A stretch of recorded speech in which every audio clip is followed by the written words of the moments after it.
Ma da dov'è che è venuto? È venuto partendo dall'Africa e guarda caso dopo un naufragio è approdato in Sicilia. Il Signore poi nella sua provvidenza lo ha fatto giungere qui a Padova perché c'era bisogno di un santo così eccezionale per convertire i padovani. E forse ce n'è bisogno ancora oggi.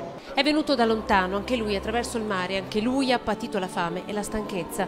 L'ultimo messaggio del vescovo Antonio Mattiazzo alla sua comunità è proprio un invito all'accoglienza. Ricordiamo che anche Gesù, Maria e Giuseppe sono stati profughi. Un appello ad aprire il cuore, il portafogli a chi ha bisogno e nella parola la preghiera diventa un'invocazione a Dio affinché indichi a chi deve decidere la via della saggezza. E preghiamo tutti in questa Santa Messa a Sant'Antonio perché illumini tutti, autorità e cittadini, per assumere atteggiamenti ispirati a saggezza, a lungimiranza, a carità cristiana. Stiamo vivendo un momento drammatico, l'emergenza è grande, ma non perdiamo la speranza.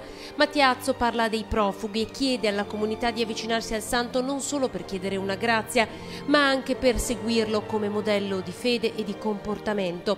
Un vescovo visibilmente commosso nella sua ultima messa in basilica. Saluta il suo popolo e ringrazia la comunità dei frati. Spero, conclude, di continuare così la mia missione. E anche voi pregate, ringraziate il Signore e Sant'Antonio per me.